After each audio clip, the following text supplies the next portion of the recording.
Hello and welcome to the Wow Show, an hour full of stories from and for truck drivers on the road. We're going to have fun saying thank you for who you are and what you do as drivers. And we're going to talk to some people who know their stuff so that we can learn more. My name is David Binyachek. I'm your host. Let's get started.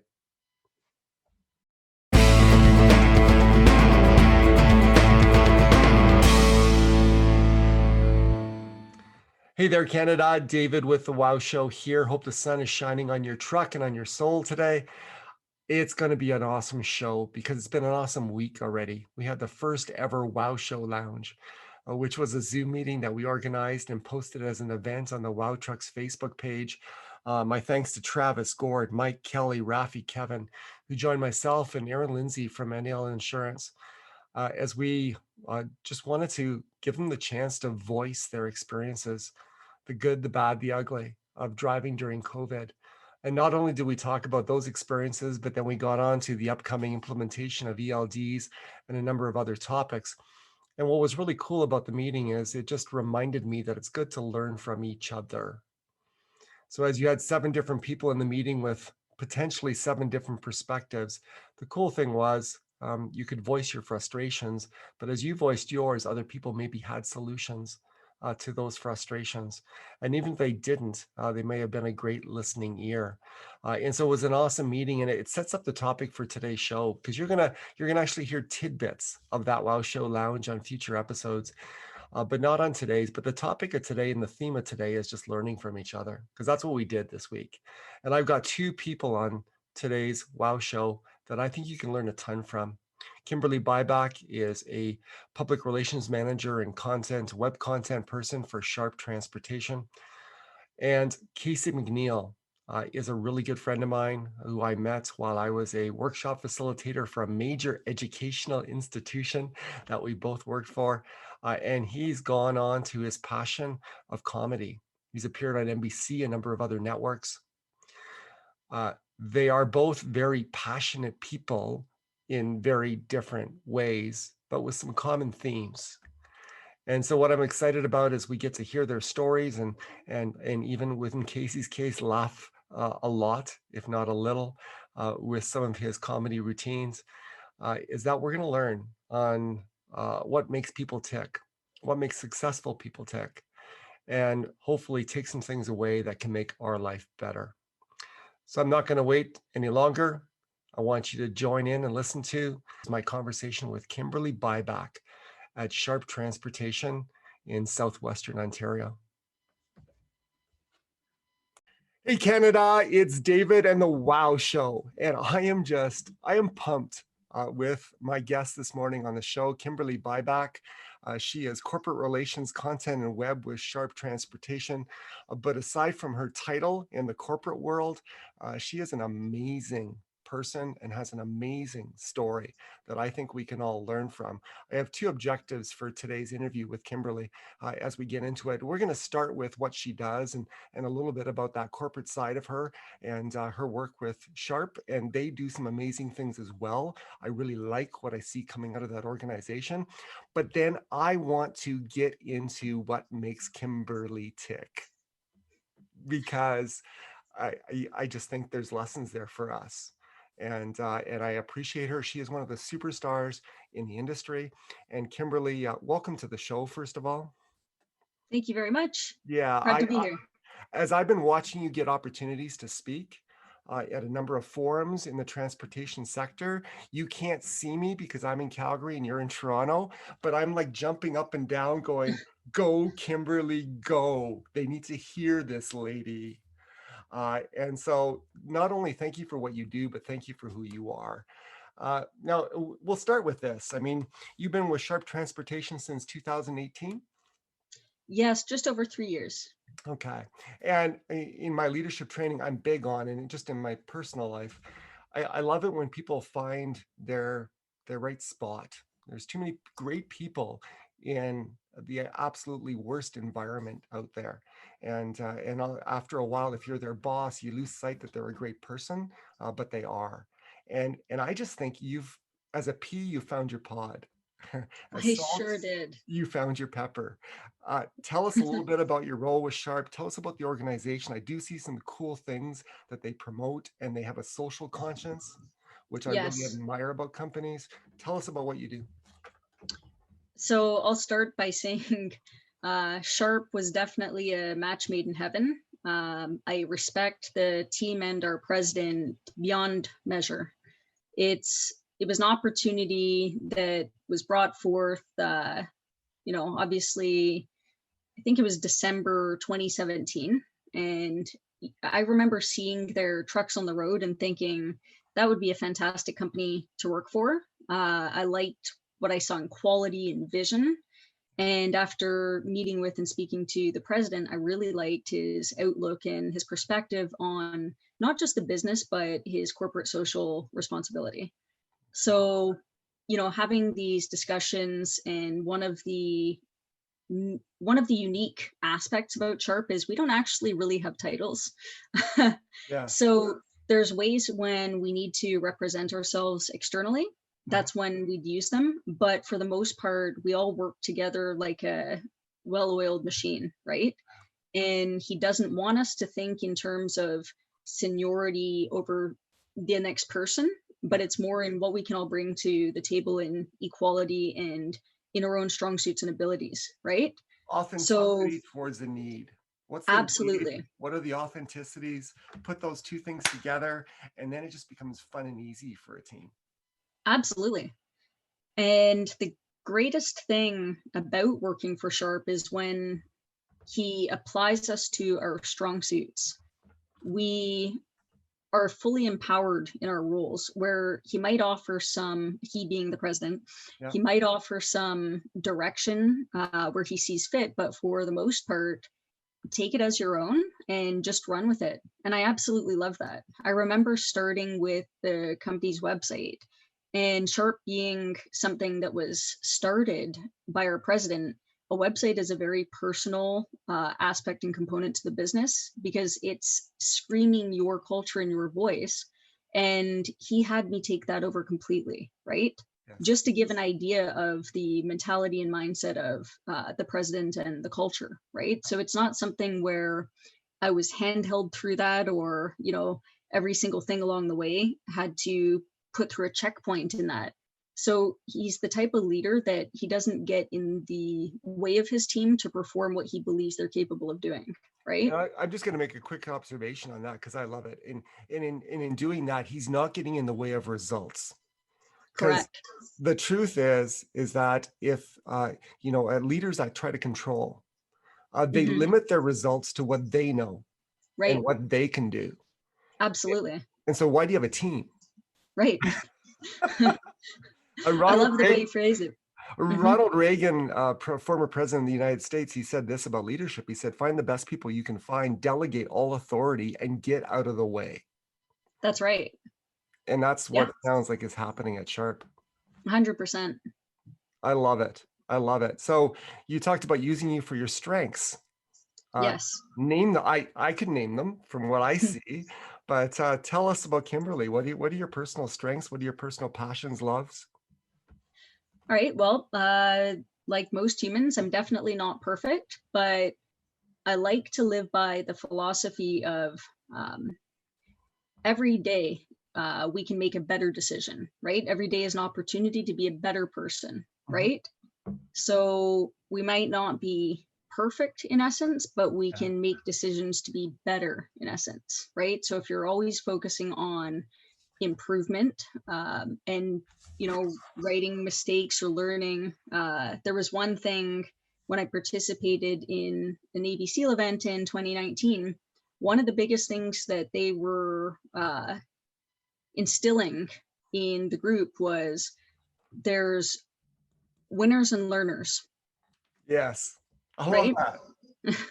So we've all heard of it before, but it's different when you're living it, right? Yeah. So that's one thing, that's one philosophy that's definitely always stuck with me, right? Winners and learners. So you can't lose if you're learning. Yes. And if you're growing. I have to say, having worked in, a number of different environments from retail to energy to that, those environments are hard to find. They're rare. But I just want to comment on something you say because we're kind of kin in terms of our outlook on life, and I like that. This perfection thing. When I get it because I've done it. When I wear perfection, it's a heavy weight, and what it does is I can't meet it because, like you, I am far from perfect. Hmm. It actually puts up walls to success, and those walls are shame. Those walls are disappointment, which become anger towards other people. It affects every single area of our life, and it Yes. constructs obstacles instead of actually paving the way for success. When you're just in an environment where you're free to be who you are, and do that daily step by step by step by step, and you celebrate learnings, Yes. amazing things happen. And I Yep. have to relate it to the story of, and I forget her name, but she was on CNN. It was the lady who founded Spanx. Now, I've never worn a pair, I've never bought a pair, but do you know That her would be name? Jesse Itzler's wife. Jesse Itzler. I've heard the Hold on. name. Okay, this is a quiz question for the listeners. The first email that I get that can tell me the lady who founded Spanx at david@wowtrucks.com, Sarah. you've just won a $10 gift card. Sarah Blakely. Sarah Blakely. That's it. She said, she said, my dad was the strangest dad, but I love him to death because, at school, when I used to come home with like straight A's on a report card, he would go, that's nice. But when I failed, or I didn't win the championship, or I fell off the trampoline and didn't finish, he would take me out and he would throw wild parties. Like we would celebrate. And Right. and I always thought it was weird, but she said it taught me not to fear failure. And so when she got Yeah. into this world of retail, she said, the traditional route is that if you want to make it in terms of apparel, is you go to all the trade shows that are around the country, you spend hundreds of thousands of dollars setting up booths in the hope that the right person will stop at your booth, you'll make that connection, and it'll launch your product line. Right. She said, because I wasn't afraid of failure, why would I do that? Why don't I just call them? Right. And so within a few phone calls, she had someone who obviously felt her passion, and they said yes, and they went on. Powerful. Yeah. And you know what? That's what I love about when I watch you is you just take a straight line at things. Absolutely. And you are supported by an environment that encourages that. It's one of the biggest factors, right? Yes. Because we can do so much on our own, but to have an environment that is behind it, that's a big deal to me. I haven't always had that, right? Yes. Many, many, many times, more than I can name, I've been on my own. Yeah. So to actually feel that support and be backed is extreme fuel, right? Yes. Yeah. So I get that. And to loop it back when you said that, I always haven't had that. I've been alone. Perfectionism, it really promotes isolationism. And the more we're isolated, the more we're not going to succeed. And the more that those negative voices in our head take over and they become our truth. And all of a sudden they rob us of potential and rob us of success and rob us of a whole bunch of things. And so, that is so cool. Now, when you take a straight line to things, it means you see things that you want to do.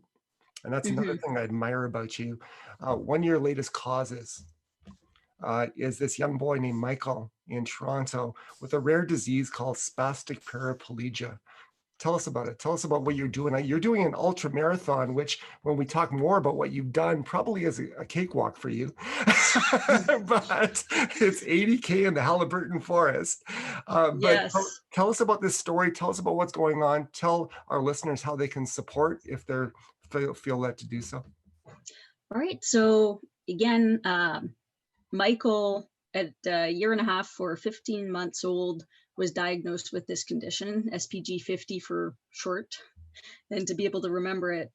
And I first heard the story, I think it was just before Christmas. So this would have been December 2019. interestingly enough. And as a parent, that story impacted me to see that here's this child, the only kid in Canada with this condition, and the only child, one of 61 in the entire world, right? Yep. So at the time, I believe the parents had a GoFundMe page up. And normally it's not something that I would necessarily be inclined to go and look at, but it was something about this particular story being as unique and individual as it was, and how far the parents were going and working towards their son and being in such a bind with no other answers given the ultra rare nature of this condition. Yeah. I wanted to do everything in my power to help. And I remember thinking to myself, so what am I going to do? How can I help? I can't just pull out thousands of dollars and give it to them, right? I have my own family, I have my own expenses. So it's not something that I can just pull out of my pocket and contribute to a GoFundMe page. So what can I do, right? Mm-hmm. And I started thinking about ways that I could raise that money, and I decided to put together a show. So I reached out to the family first to ask them, I reached out on their social media page, would it be okay with you if I did this? And they were extremely pleasant and very easy to talk to and extraordinarily grateful, right? Yes. So I'm like, okay, I'm going to put together a show. And then I'm thinking to myself, well, how am I going to do that? I haven't done one of these before, right? So where do I start? Well, I need a stage. Where am I going to get a stage? And if I have a stage, I need performers, right? Yes. So I just put it all out there. I reached out to a venue. I said, this is what I want to do. Will you donate the space to me? Right? Yes. I wanted everything for free. I wanted the majority of the funds, as much of the profit as possible to go towards the cause. Right. Mm-hmm. And then once you have a stage, you need the performers. So I just put out a request for talent. Right. And obviously you still have to go through. It's not, I'm going to take anybody that's going to perform. You still have to get quality talent, because if you're not getting quality talent, you're not going to be able to sell tickets, right? Yes. So I proceeded to put all that together. Everything started to come into place, and I had basically 6 weeks to put this together, because at the time was a very limited time frame. Mm-hmm. And set the stage, had a great show, sold over 150 tickets. There was one anonymous donor that bought $2,500 worth of seats, right? Wow. And this show, oddly enough, happened March 1st of 2020, which was 7 or 8 days before the world shut down. Yes. If it had been the weekend after, this show would not have happened, right? Yeah. So that was my introduction to Michael. So Michael and his family came to the event. At the time, COVID was just this thing that you somewhat heard about that may or may not be in Canada. Yeah. And I remember thinking at the time, when he came to the show, and, he and his siblings are extremely sweet, just such a lovely family, right? Yeah. And I remember thinking afterwards, it was a few days later, when there was this talk about what's social distancing, right? It's time for a bit of a break. When we get back, more with Kimberly Byback. And oh my goodness, what did we potentially expose this little boy to, right? Yes. But, obviously he was fine. The family was fine. We kept in contact, raised quite a bit of money that way. But now we've got a bond. We've got this relationship. Yeah. And, we're all rooting for Michael. At this point they've raised, so at the time the goal was 3 million, and yes, they've raised, I think, 2 million of that 3 million. So they are on track. Then the world shuts down. And what happens when the world shuts down, but the manufacturing facilities shut down? All these laboratories that are developing the cure shut down. Well, the cure is a live thing. So what happens to the cure? It goes to the garbage. Wow. So everything that they worked so hard to build up towards, right? Yeah. Is gone, right? And not only is that gone, they had a year full. There were so many people that this story touched, so many people and organizations that were starting to get behind this family. They had events lined up for the year of 2020. Correct. Who knew COVID was going to happen, right? So fundraising events have so much potential to bring in so much money to help hit that target, and then done. And not only are those fundraising events gone, not only is the cure wiped away, but now they can't even ask for money, because when people are losing jobs and focused on, hey, this random pandemic that, emerged out of nowhere, so how can you rightfully ask for money, Yeah. right? So it's like everything was at a complete standstill and very discouraging and such despair. And even people on the sidelines like myself that, we feel for the family and we want to do what we can to help. And now we're sitting back watching this like a scene from a horror movie. And so you feel so helpless. You can feel how helpless the family must feel. Yes. But here they are, still making efforts and strides along the way. I think over the summer, there was a number of people in the community that came together to help build a swimming pool in their backyard so that the little boy would have a chance to swim and move his legs, because part of the condition is it takes away the body's ability to use its motor function. So this, just this ability to walk, for example. So to be able to swim the legs in the pool was making up for the therapy sessions that, Michael had been, I think, maybe 14 therapy sessions a week just to keep his body moving, because anything lost is permanent, right? You can't get that back. So all these therapy sessions are what keep the body moving, right? So this is a race against time to sort of just stop the progress of the disease. Right.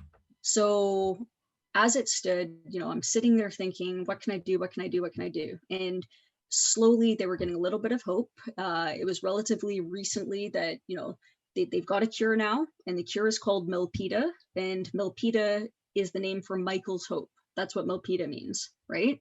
Love that. So now we're seeing hope on the horizon again, but they still need the funds, and the timeline is even shorter now than it was before. Mhm. And guess what? The world's still basically shut down, so we can't do any more events. So what can I do to do my part, right? And I figure it can't be something small, because it's not going to raise the right type of funds, and it can't be by myself because I can't do enough on my own. So what's the loophole? And I've always been solution oriented. So where there's a problem, there's a way around it. You just have to think in bigger terms, maybe by breaking it down and dissecting it into smaller parts. So I knew about this race, which is the 80-kilometer ultra marathon. And originally I thought, well, why don't I just decide to sign up for it and ask people to donate to the Cure SPG 50 cause, right? Yes. So the race isn't designated to any charity. It's just on the race circuit and ultra marathon scene, right? So why not just, I'm going to run this race. And originally I was going to put the Cure website, because now Cure SPG 50 is a registered Canadian charity. So there's tax receipts, right? So originally I was just going to post the link. And I wanted to ask consent of the family first before doing this to make sure that they were okay with putting it out there like that, right? And absolutely, again, they were very grateful, but they also said who they're affiliated with, Canada Helps. I was able to create my own fundraising page, right? Through Canada Helps, that would tie directly to Cure SPG 50 and still give those receipts, but now I can see the donations coming in. Yes. And it's cause specific. I've now attached the official race to this campaign, right? Amazing. So I reached out, and I have to send major thanks, right? I reached out to the Halliburton Wildlife Conservation Authority and the race director. And I said, would you have a problem if I posted this in your social group so I can get more people on board? Because if I'm one person fundraising, I'm only this is my potential. I have a max potential. I really do, right? But if more people decide, hey, we're running anyway, why not run for purpose, right? Yeah. I've always been big on purpose.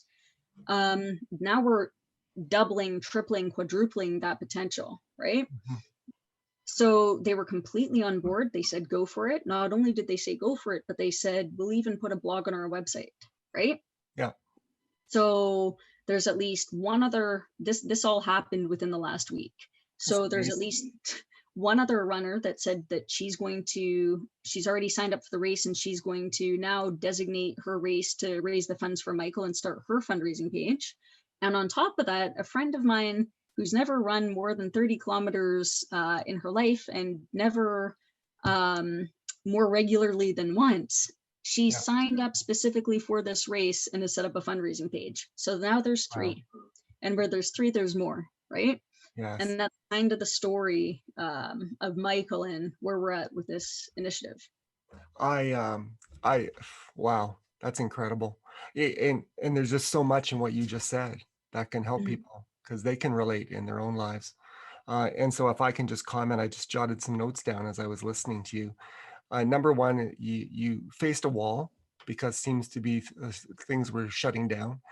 And when we do that in our lives, where we hit places in our life where we hit a wall, and so many people just, that wall causes them to give up.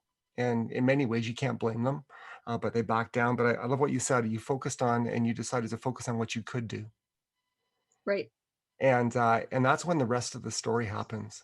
What you can do. Right. In our lives, there is always something that we can do, and if we can't see it, you hinted at it. The key is to think in bigger terms, and for me, the best way to think in bigger terms is not to put that pressure on myself, but surround myself with people who see things that I don't. Right. It's the easiest way to do it. Hmm. So if you're listening and you feel like you're backed against a wall, no matter what that situation is, and you don't see a way out, it may not be up to you to see it. Why don't you do something like Kimberly's done and just reach out to a community of people that will see things that you don't see. And because they see it, you now do. And that's the power of community. I mean, Absolutely.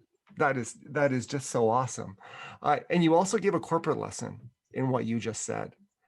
And it's almost not worthy to tie out of that story, but I'm going to mention it. What a lesson for people in the transport industry recruiting and retaining drivers. You're connected to this family because they share your values. They saw a wall and they didn't give up. And that's Kimberly's story. And we're going to delve into that in a little bit. But here's the thing. When drivers ask me, how do I pick a company? One of the things I've learned to tell them is you don't pick a company because your buddy loves it there. Because the truth is we're all authentic and we all value different things. Hmm. And your buddy may love it because they send them on the road for 3 weeks at a time and his marriage isn't all that good. And so the fact that this company doesn't bring him back for 3 weeks is an awesome thing. And your marriage is good. And you want to be home at night times. When we attach our authenticity to a company that shares, you're never going to find a company that shares all of your values, but when it shares the 1 or 2 things that are important to you, that's when all of a sudden you started talking about, I wanted to do things. I wanted to commit. I wanted to take this further. I wanted to explore.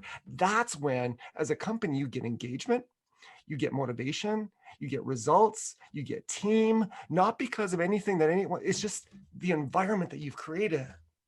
And respect. Yeah. Hmm. Yeah. And so, thank you for sharing that. Let's just be really clear. If they want to support, where do they go? So the Cure SPG 50 Yeah. is, I believe it's curespg50.org, or I can provide, if they want to donate towards that cause through the website, I can provide the link. Yeah, that'd be great. And why don't you do that? And what I'll do is I'll post it. So as you're Okay. as you're listening to the show on the radio, you need to know I always post the replay, both audio and video, so you can watch us talk on the Wow Trucks YouTube channel and on the wowtrucks.com website. And I will place the link and get that from Kimberly and put it on there. And so thank you for what you're doing on that. And it's just a lot to learn, and it's quite amazing. So, when you say about thinking in bigger terms, let's get at, what makes Kimberly tick. You do think in big terms. And one of the biggest terms or things that I've seen you involved in is what is called Baycrest Seal Fit. Yes. And if you are connected with Kimberly on social media, every once in a while, you'll see pictures of her upside down, balancing on her pinky, and doing stride jumps in the air. And I'm going, How do you do that? And Baycrest SEAL Fit is, Navy SEAL training, but for civilians. It's probably the toughest physical training that's out there. But I think what the key is, and this is the key to life, it's not just physical. They recognize it's mental. Mhm. I mean, kudos to you for what you were able to achieve. Can you talk about the program, your involvement, your learnings, what it meant to you, what you've taken away from it? Sure. Okay. So I'd like to preface this by saying I was never about fitness before. Many people, I know there's the assumption that when you're doing all these crazy things that you're a health nut. That's often what I get coined as, a health nut. Yes. I have no fun in the food that I eat or, anything else. So I think it's very often misunderstood. For me, it's not about living a life focused on one thing. It's not just a shallow goal. My life is focused on living for purpose, right? Yeah. So when I do anything that's career, like a career goal or health or fitness, the major and umbrella objective is purpose, right? Yeah. Which is why it's so important for me to work for an organization that shares the same values, right? And it's why I set things so back in 2007 was probably when I first maybe thought about fitness. And it wasn't for the sake of that. It was, I'm sitting at a desk all day and I noticed that, I'm probably not going to have a long life with the way this is carrying on. I go home and I'm tired and I don't want to do anything and I don't like it, right? Yes. So one thing in life I've always been strong about is if there's something you don't like, then you make an effort to change it. So what am I going to do about it? Am I going to sit and feel bad about it, complain about it, feel no, I'm going to change it, right? So Yeah. what am I going to do? I don't lifting reps and counting and not my thing. So it was back then that I'd become an avid climber, right? Yes. Climbing was a way to get the fitness, its full body, without ever thinking or focusing in on the fact that, hey, I'm actually working out, right?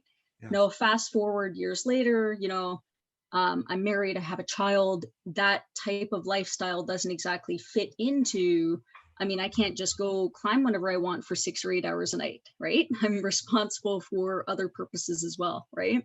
Your child So wasn't independent at 6 months? no, I have to.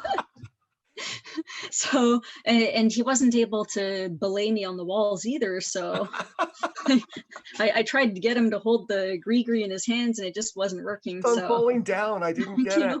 yeah. So,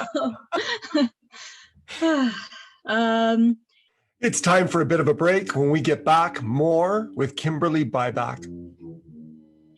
So I started, I guess you could say, let's look at the pinnacle here, right? So what drives me? I've got 3 main goals, right? Number 1, force myself to do at least one thing every day that I don't want to do, right? These 3 goals are how I've always lived and moved forward in life. And I believe that forcing yourself to do at least one thing every day you don't want to do is what drives discipline, right? And it builds character because you're creating that space in your mind. You're wiping out that negative thought. I don't want to do it to, well, I'm going to do it anyway because I'm making myself do it. And I'm going to grow an appreciation for challenging myself to do something that's kind of out of that comfort zone or that I don't like, right? Yes. Number 2 is, and it's not necessarily in this order, by the way. Number 2 is do at least one good thing for somebody else. Mm-hmm. And number 3, focus on not just the goal for the day, but for the goal for the week, the month, the year, right? And basically set my intentions, right? Yeah. So when I look at that and I combine that, that's actually tying into all the SEAL Fit stuff and the workout. I got into running because I hated it, right? So that was back in 2016. I was with Staples. There was a running group. Learn to run 5K, learn to run 10K. And I hated running. So I said, okay, that's going to be that thing that I do that I don't want to do. And the fun thing about it is everybody else there also hated running, right? Yes. But the great thing about it was, you're changing that wiring in your brain from I hate it to, hey, I'm outside. This is a lunch break. I'm outside enjoying the weather, being, and I'm cracking jokes about hating something that everybody else hates with everybody that hates it, right? I just have a visual of like 10 people showing up, hating what they're about to do.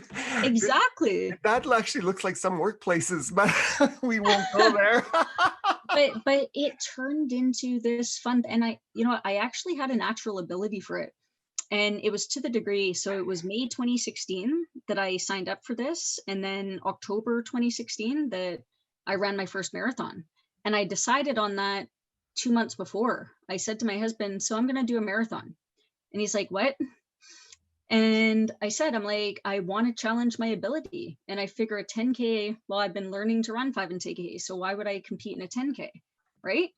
And I'm like, can I consider, a half marathon, which would be the next logical step? But then I thought to myself, I'm just going to be mad at myself for not finishing it, because that's the way my brain's going to see it. I started something and I didn't finish it. So I'm just going to do the full thing, right?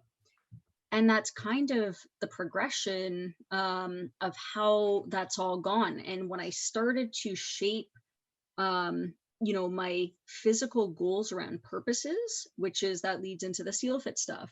Yeah. Early onset Alzheimer's and dementia research. That's what that event was there to raise. So I think there were 80 of us signed up for this event. Yes. 80 people, and we raised over 300,000, Yes. right? This is something that afflicts millions, right? Yeah. Across Canada and the US, right? It's so this is research that's critical, and this is an organization that kind of leads the research in, across the board.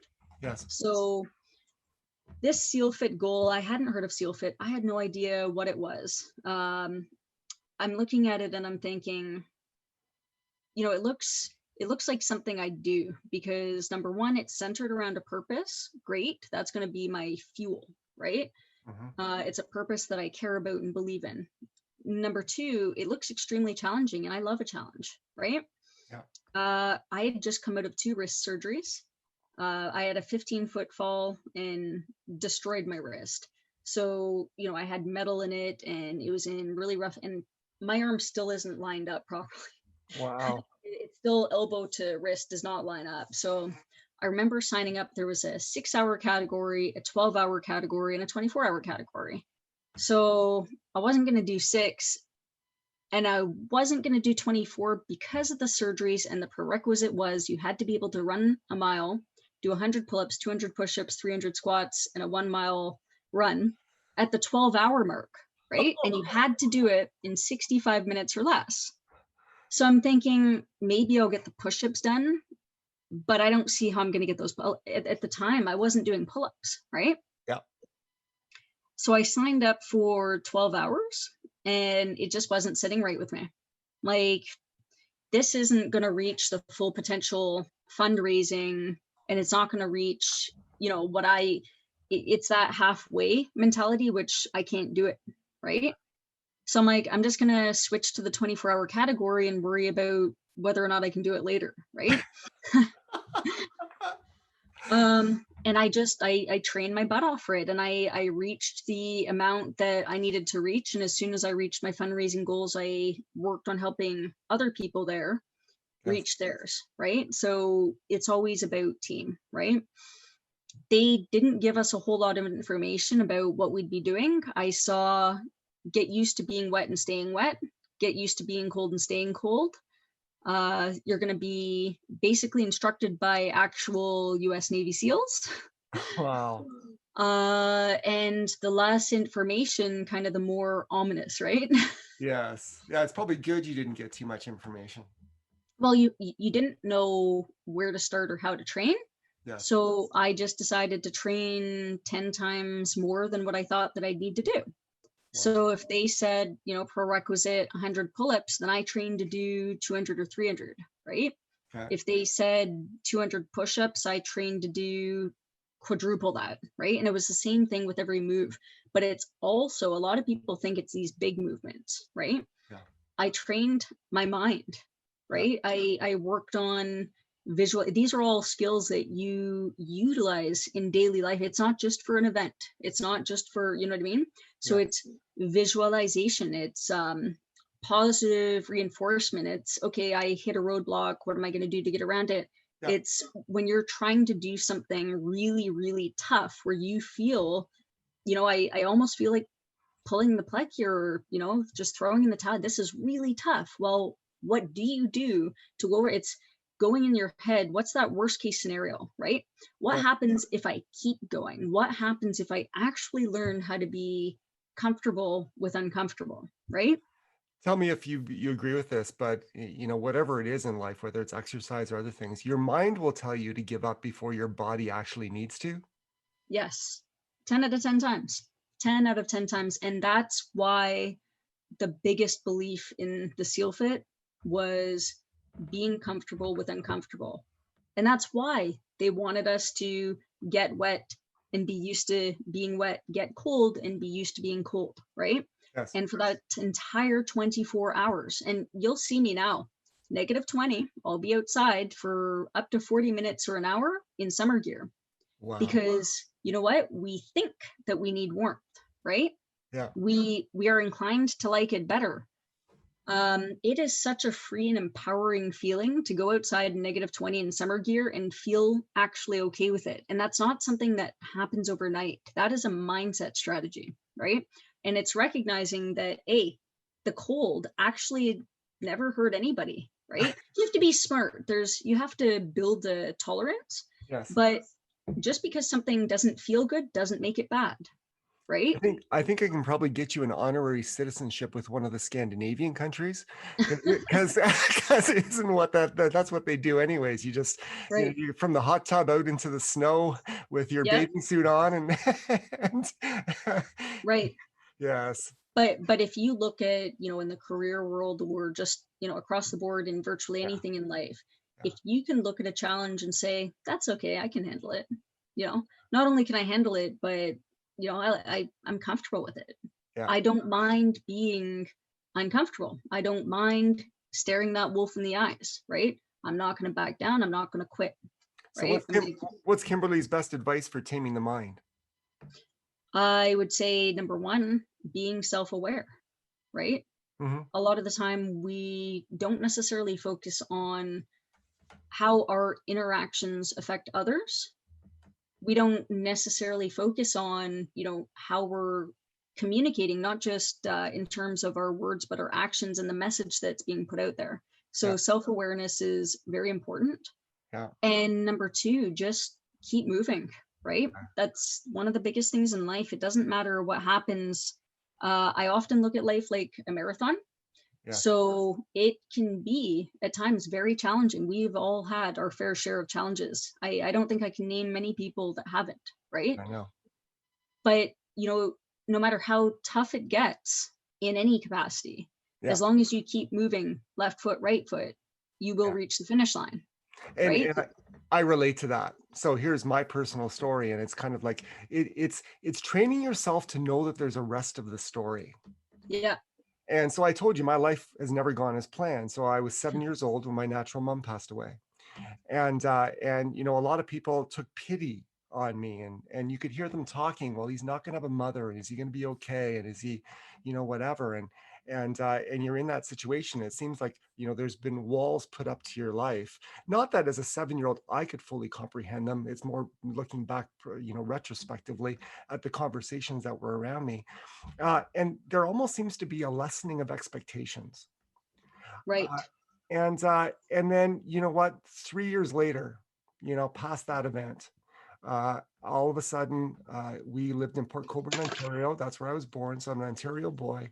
And we went to our Sunday morning service that morning. And here was a lady from Calgary called Hannah. And she was visiting her mom who lived in the house next door. And as we got to know her, my dad got to know her and they got introduced. They started to, you know, figure out that she lost her husband the same month and year that I lost my mom. Wow. And they started to connect. But here was the thing, she had lost hope because with her husband, her first husband, they had a daughter and she always wanted a boy. And he refused to have another child. And I'm sure he Right. was a nice man. It's not a condemnation of him, but he just didn't want another kid. Yep. And so she had almost tucked that away and given up on that. And all of a sudden, through fate and circumstance and divine appointment, here she is meeting a man that she really likes, and then she looks down, and here is hope brought back to life Right. in an 8-year-old boy. Wow. And she treated me like a mother. A lot of step situations don't work out that well. She was not a stepmother to me. That's her formal title. She was my mom, Right. and an amazing lady. And so, to our listeners, based on Kimberly's story and just through mine experience, your mind is going to tell you to give up.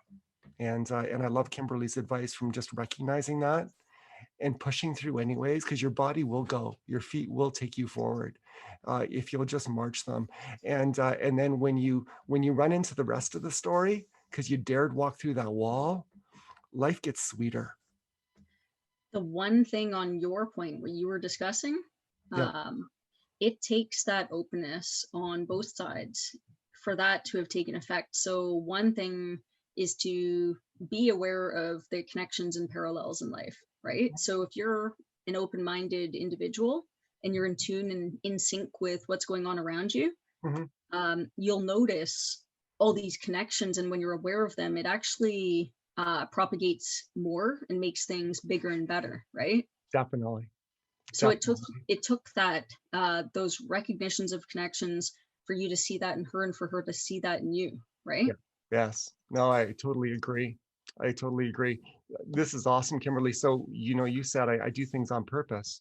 And I've written a book called Authenticity, Taking Authority Over Your Authenticity, How to Find Out What You Were Meant to Do in Life. Right. But I want your perspective, because it's an easy thing to say, find your Hmm. purpose. But most Yep. people go, oh, it sounds easy, but I can't figure it out. Hmm. How would you encourage people to tap into what they were born to do, or what they're naturally, created to do?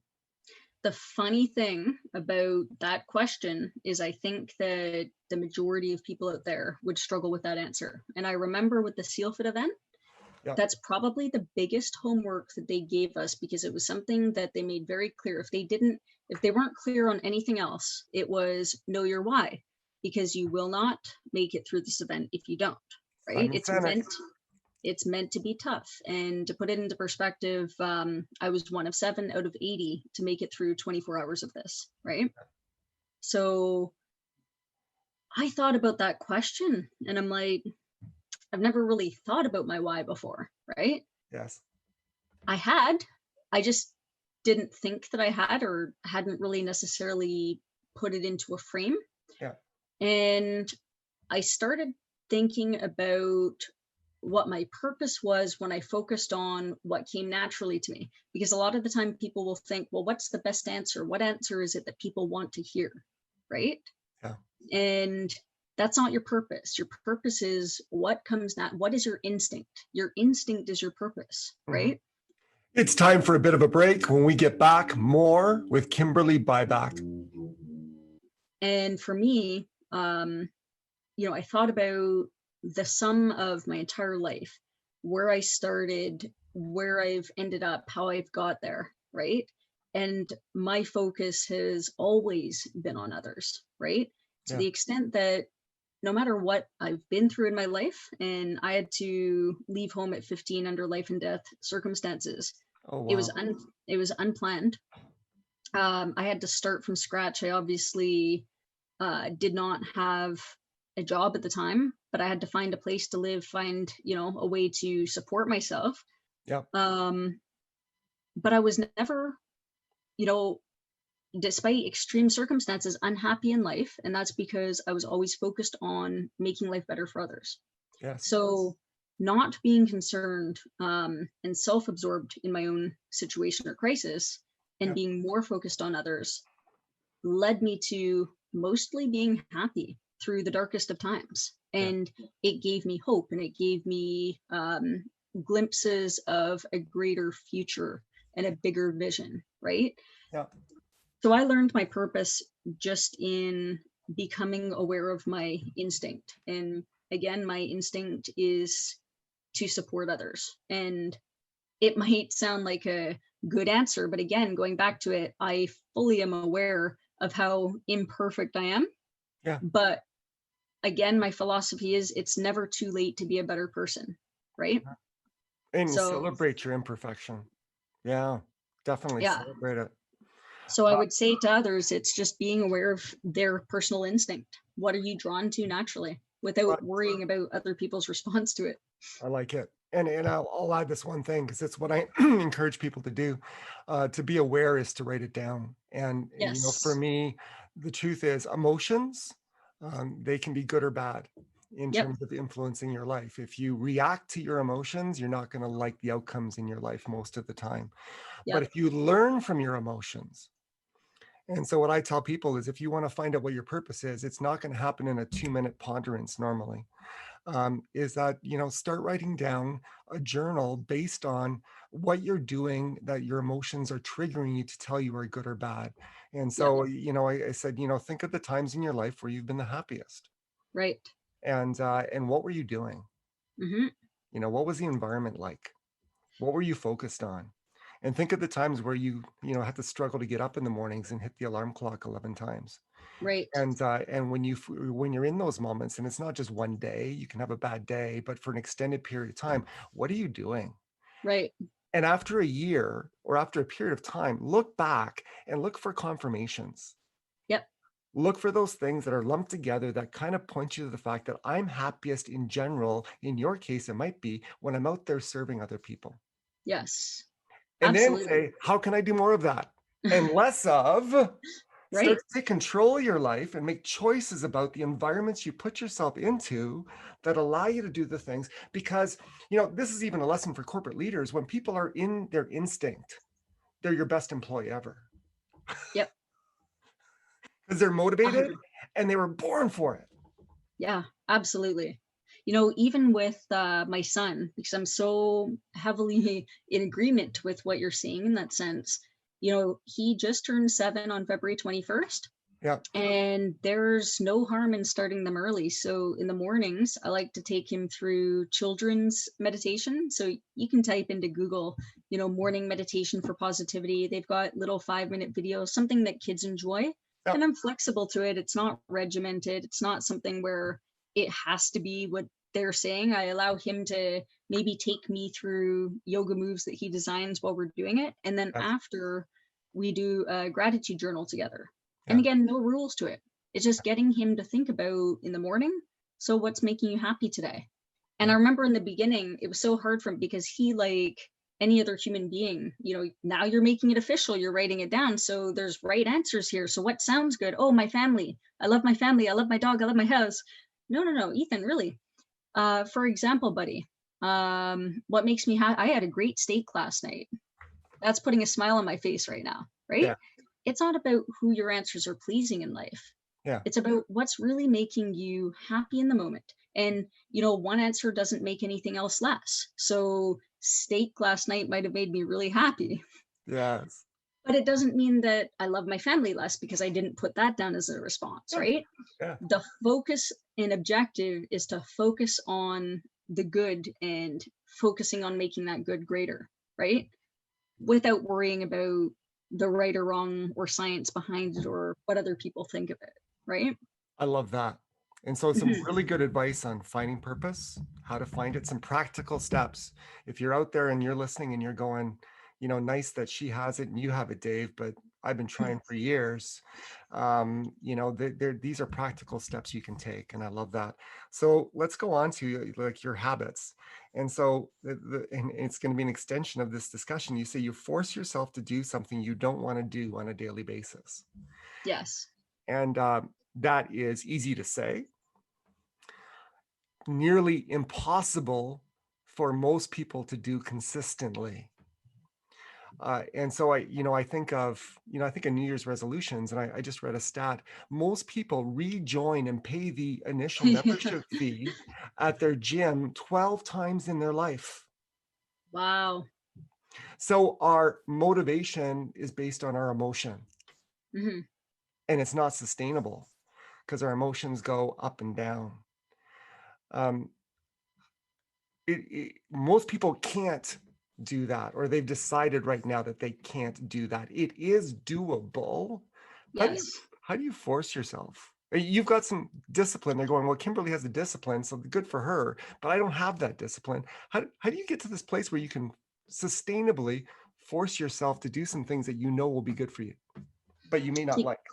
you realize that it happens in the mind first, right? So it's you have to be inviting to the challenge. Remember, it's just a challenge at the end of the day, the things we don't want to do. So it's the same thing if you're talking about exercise and the exercise is hard. You'll see, you know, people want to do their push-ups, but they don't want to go all the way down. People want to do their pull-ups, but they're going to here, they're not doing full extension, right?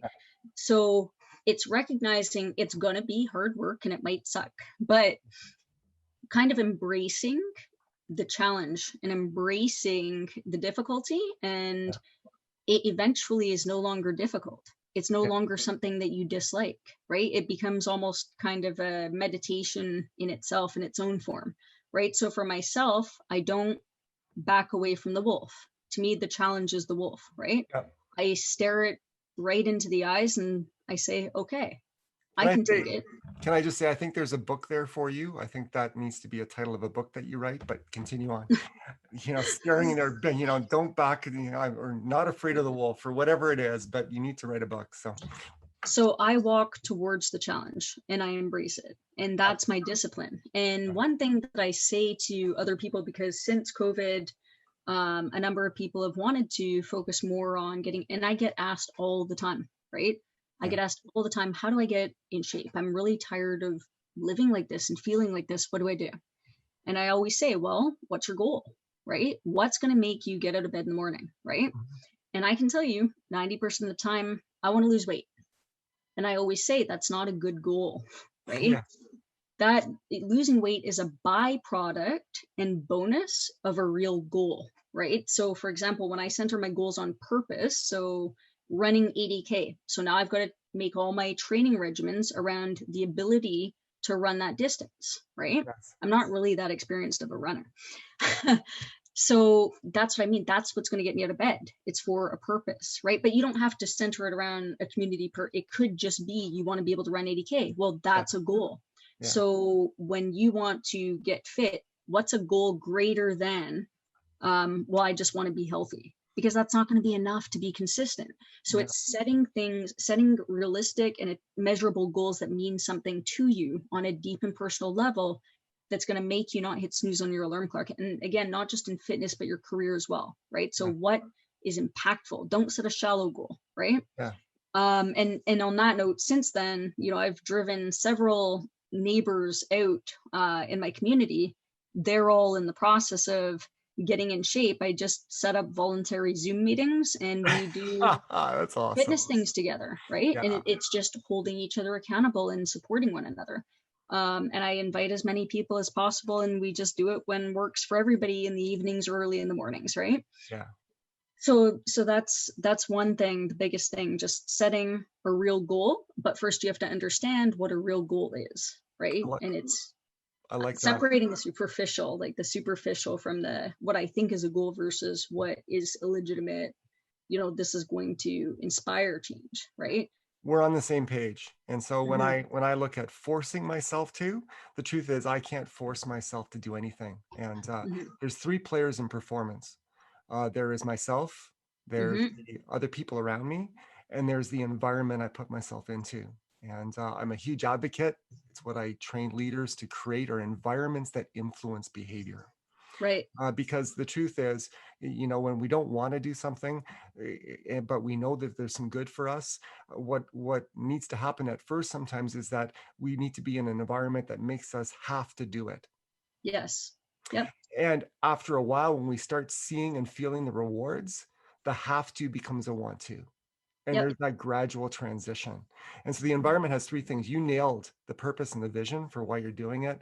And then the other two walls of that environment are accountability and support. Yes. Yep. Absolutely. And you put those things in place for you, because I have to say, I have to confess, Kimberly is very much like my wife, but because they both have, a high level of discipline, I don't naturally have that. I need that environment to back me up.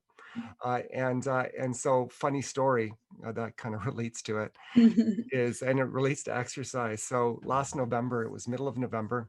I'm in Superstore, a grocery store, with my wife and my youngest.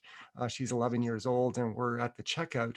And I see my wife and my youngest staring at the Men's Health magazine.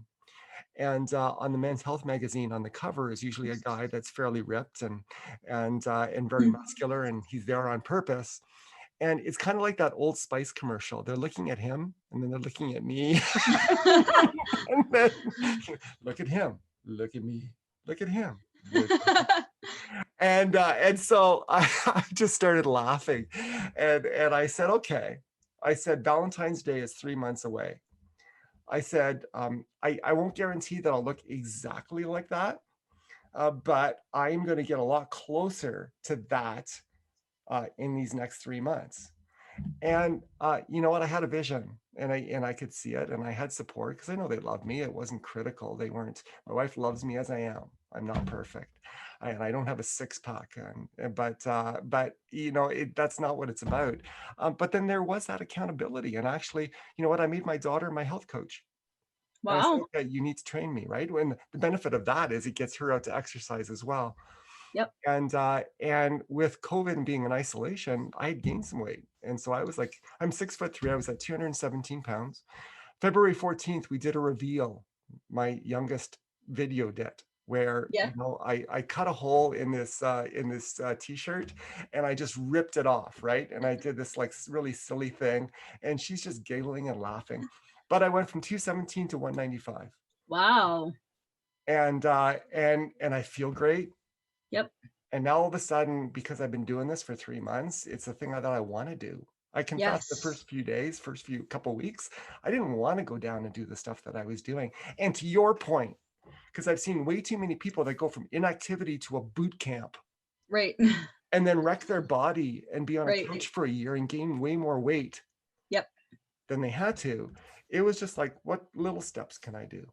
Right. And in terms of, ab crunches and all those sorts of things, just pushing my boundaries. And Right. progress is the best motivator. When you see those Yeah. little bits of progress all of a sudden. And so now I'm at a weight that I'm comfortable with. I don't want to lose anymore, but I'm in a new habit and I actually want to do it.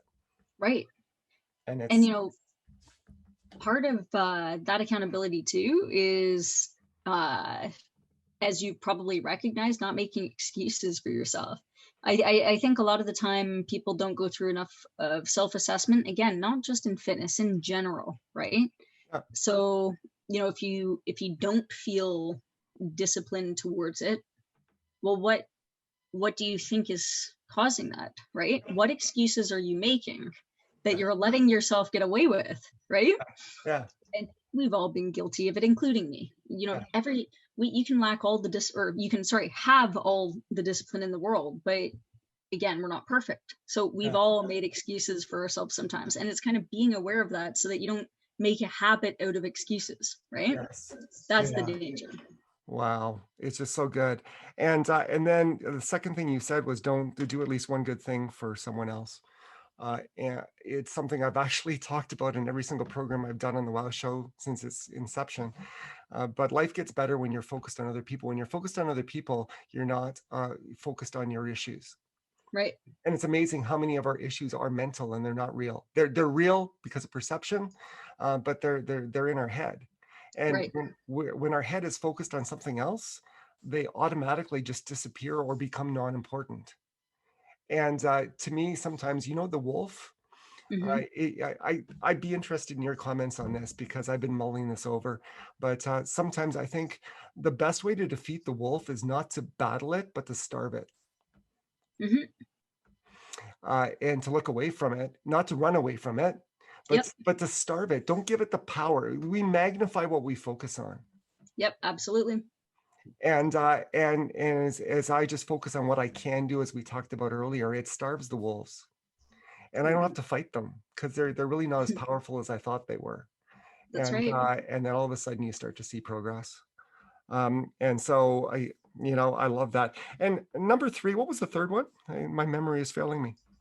So Yeah. So, so the third one is just having a powerful goal, right? yeah, yeah, So having a powerful goal and vision to guide you, setting goals and intentions, yeah, not only for your day, but for your future, right? yeah, So you want to be present, always be present, right?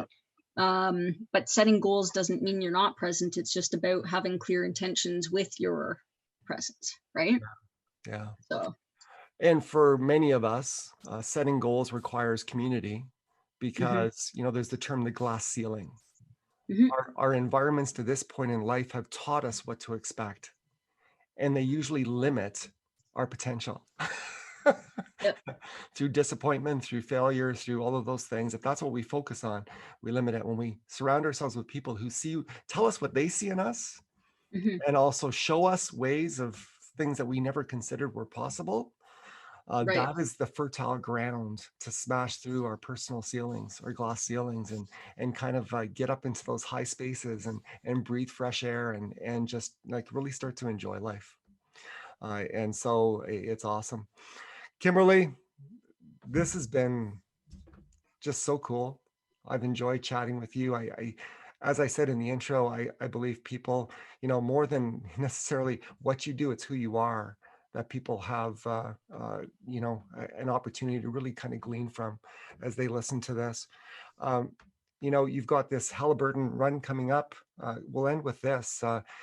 What's coming up in the life of Kimberly? Like what other things are you involved in? If you had a final message for our listeners, what would that be on this purpose thing, and on this, finding success, and finding your groove, and finding your instinct, and working on it? What would you say? well, dumbing it all down, Yeah, left foot, right foot, yeah, right? We have both. yeah, Left foot, right foot, keep moving, yeah, right? Never stop moving. yeah, And that's figuratively as much as it is physically, yeah, right? yeah, And number two, again, being present and setting those clear intentions, having ownership over your values and your goals. Um, and definitely, in 100 years from now, none of us are here. So making it count while we're here. yes. I told my kids I'm living to 103, but don't have 100 years left in that. So you're absolutely right that I will not be here in 100 years. Kimberly, thank you. Thank you for who you are, what you do. It's awesome. If you want to keep track of what Kimberly's doing, then you're on LinkedIn. You're on a number of social channels, as well as Sharp Transportation. Is just a cool person to follow, and an inspiring person to follow. So best of luck on this 80K. Let us know. Maybe we'll have you back on the show, and you can tell us how it went, and you can tell us Great. the rest of the story for this. But I have super enjoyed today. Thank you so much. Thank you. And I want to thank you again for giving the opportunity to bring more exposure for Michael and Curious PG50. I really Yes. appreciate it. Yeah, and the links will be on wildtrucks.com. Thank you so much. Great discussion. My thanks to Kimberly for that amazing interview. Just a ton we can learn from who she is and what she does. One of the many things you could take away from that is just the importance of goal setting. I find in life there have been too many times where we get stuck in ruts, and we look to others to put goals in our life, when in fact we are the best ones to put goals in our life. And there's benefits to that. When I look at Kimberly and her story, especially as we have goals that benefit others, it just gives our life meaning and gives our life purpose, and gets us excited again. In my leadership workshops, I relate goals to the Stanley Cup and playoffs and NHL. During the regular season in the NHL, you can pay $300 for a seat and go watch the game. And yes, the players showed up. They put on their skates, they put on their helmets, they put on their pads. But because 80% of the teams make the playoffs and there's really not a lot left to play for, you kind of feel like you wasted every single cent of that. Yes, they were skating, but there wasn't a ton of excitement. Playoffs, on the other hand, tend to be something different. And if Gary Bettman, you're listening, this is not a piece of advice, and you cannot use the WoW show as an excuse to do this, but I'm using it as a metaphor. The NHL could almost charge you twice as much for a playoff seat, and you would feel like you got every single cent worth. because when there's something to play for, when there's a cup in our lives, when there's a cup in the NHL, they skate harder, they pass harder, they play harder. And there's, as a part of the crowd and the people in the community that is watching this, and pre and post COVID, part of that electric atmosphere, it is electric, and there's nothing like it. That's the power of goals. So if you take anything away from Kimberly's conversation, is it's never too late to put goals back in your life, and they don't have to be to win the Stanley Cup, but goals of any size and magnitude give our day-to-day reason for living, purpose for working hard, and just do a lot to make our life better. We're going to take a little bit of a break. When we come back, get ready to laugh because it's good for you. My conversation with Casey Mcneill.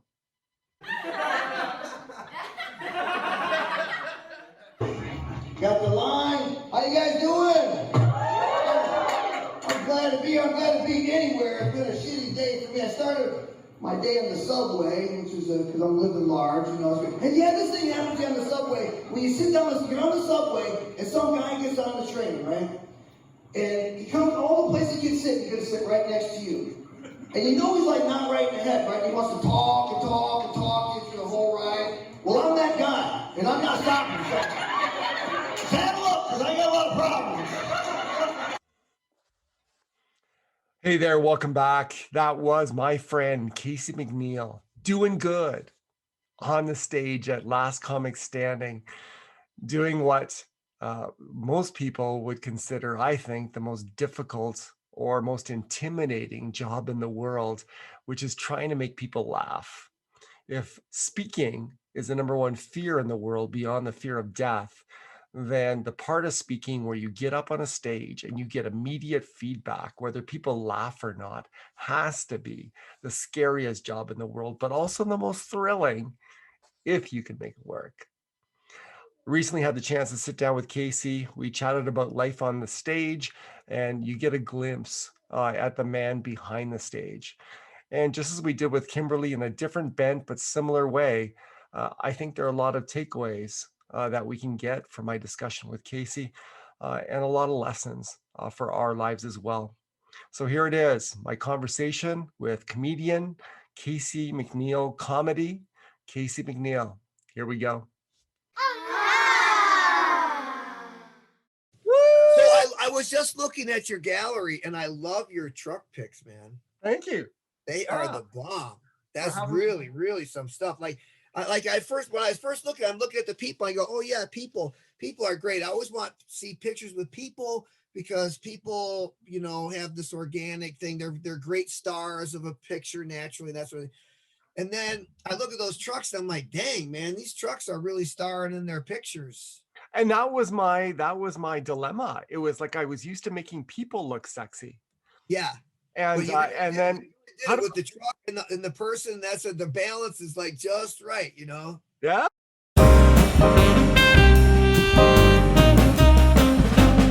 Compulsive disorder, OCD. Do you know what that is? Do you know what it is?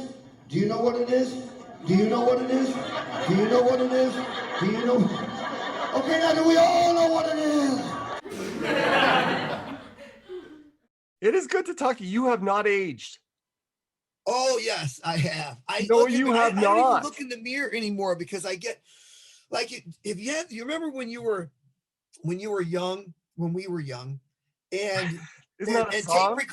tape recorders were kind of a pretty new thing when I was young. And I don't know if you ever remember the first time that you heard the sound of your own recorded voice. Yes. Yeah, and you didn't really believe like it was you. Yes. Right? That's how I look. That's the thought process that goes through my mind when I look at myself in the mirror. First I'm like, what? No, that's not me. No, I don't look like this all the time, do I? It has to be just like right now. So it's the same thing as those recordings. Like I can't look like that, do I? I guess I do. You brought back a traumatic memory for me.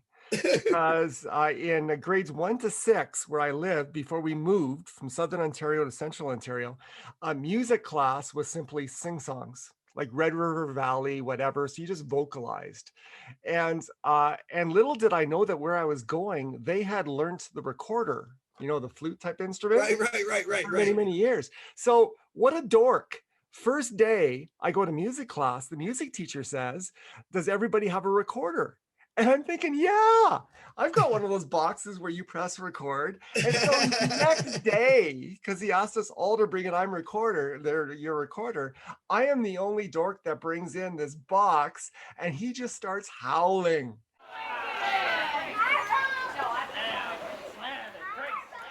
I have a lot of mental disorders. I have some common ones. I have the ADD, attention deficit disorder. Let's have a round of applause for that. That's a popular favorite, right? Oh yeah, that's a crowd favorite. They renamed that for you guys once it got popular. When I was a kid, it was called minimal brain dysfunction. Because that's how you build character in children in the 60s, I guess. You can't really blame the people that say, didn't any guy for parents back then? Especially redneck parents like mine. They tell parents everything now. Like even the warning label on cigarettes, like not to smoke when you're pregnant. I asked my mom if she smoked when she was pregnant with me. She said, well, only when I was drinking. But you're talented in so many ways. I mean, Casey and I, we met back in the day. We worked for, I guess this is the politically correct way of saying this. We met at a major national educational company where we worked together. Yes. That's correct. And now, I mean, you've been on the NBC, you've been on a bunch of networks for your stand-up comedy, but you use comedy in your teaching style, and you are hilarious, my man. You are hilarious. Well, thank you. I really kind of got down to on the public speaking stuff. I appreciate you very much, the kind words. I still do the keynotes and some workshop-y kind of stuff, but I kind of talking about different talents and ambitions. The one thing is my dad, I guess, told me at some time or another, you can do anything and all that. And I guess I thought he meant you could do everything. But it's not until later in life that I sort of understood that there is a difference between having an enthusiasm for something and actually being good at it at the end of the day. You know what I mean? Yeah. Like I seek sometimes comics, and this has befell me in different ambitions of mine over the years.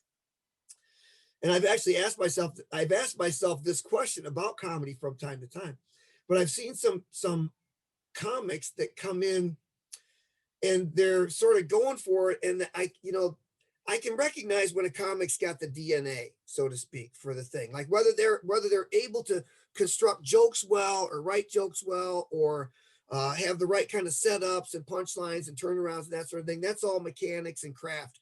But if they've got the DNA or not, I can tell. And some comics I can kind of tell, I don't really think you've got the DNA, and your stuff isn't, logically well written. And I kind of think they befell that curse of I think you confused liking comedy with thinking that you could do comedy, and it's not exactly the same thing, knowing that you like something a lot, it being I'm trying to think of something that.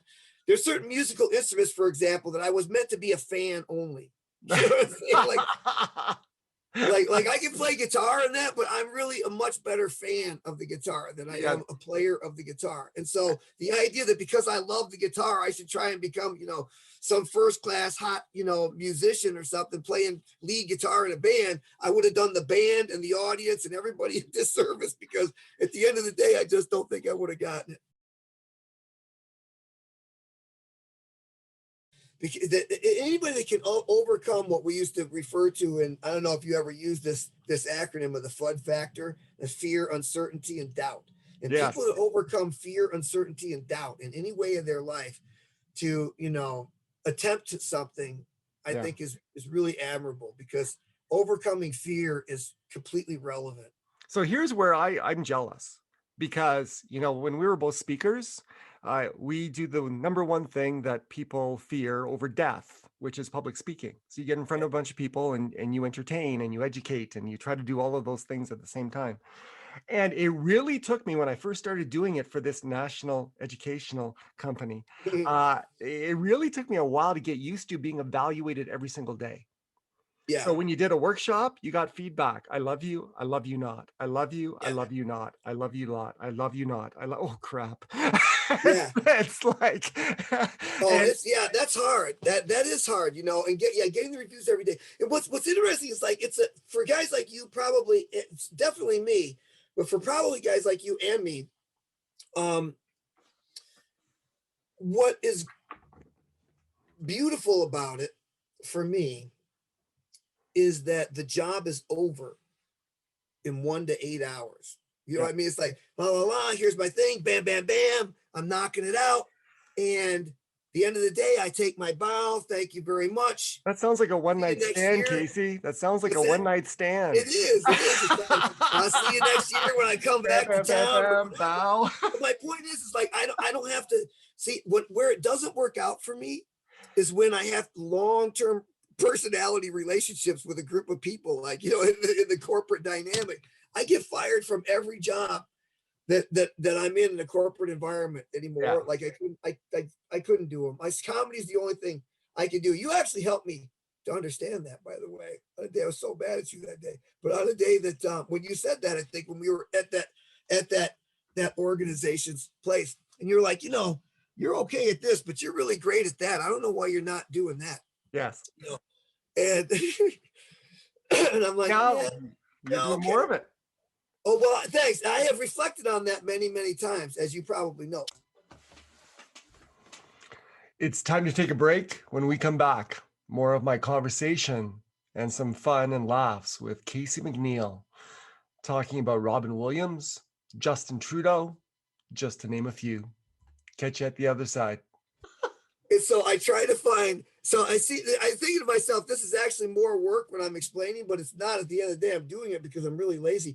I like to find commonality that I can hit on with people that speaks to the common human condition wherever, they are. Yeah. And that's what makes me sellable, for one thing. And that's where the magic of connection, I think, happens a little bit better in that too. But when you can throw around a little more seasoned local cultural understanding, it's helpful. Like in Boston, I can tell jokes here that they won't laugh at any place else in the world. And there's jokes that I could tell in an Irish pub here that they would not laugh at in any other club in Boston. You know what I mean? Like there's certain things very colloquial to different kinds of places. And Bostonians are extremely colloquial kind of people. And you do kind of have to talk their language in order to crack. And Canadians tend to have a lot of British influence in their humor. And so while it's not totally British, it's a mix of British and American. Sarcasm goes over very, very well in Canada. And we have shows like This Hour is 22 Minutes. They're political sarcasm shows. And I'm just rolling on the floor. My first memory of great comedy is actually with my dad. It's one of my best memories. We used to sit down and we used to watch the Benny Hill show. Oh, you ever watch Benny Hill? Classic. Yeah, classic. I mean, you think about it, all of Mike Myers' Austin Power shit is really like Benny Hill stuff. Yeah. It's like an homage to Benny Hill almost. If you ever seen the Austin Powers movies, he does like 10 Benny Hill gags in every movie. Yeah. I don't know if people really recognize or remember Benny Hill. I mean, up there, they're probably going to remember more even than, some people do here. And the younger people don't really know as much who he is because he would not be considered. And he'd be canceled in a minute in cancel culture days, And that was the thing. Sometimes you didn't understand the accent, but his body humor was so funny with his little buddy that he used to tap on the head. Yeah, the old man that used to pat on the head. Yeah, that was the best. It was hilarious. And my friend, that's one of your strengths. I mean, this is a radio show. And so, we're doing audio and video right now. The radio is only going to hear the audio, but for those that are listening, we post this online on the Wow Trucks site and the Wow Show site. You can catch the audio and video. Casey is a master at making you laugh just with his body language. I mean, you don't have to say much, my friend.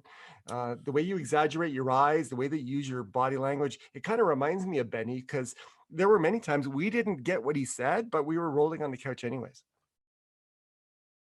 I started being from Michigan. I'm originally from Michigan. I'm from a hippie redneck part of Michigan called Michigan.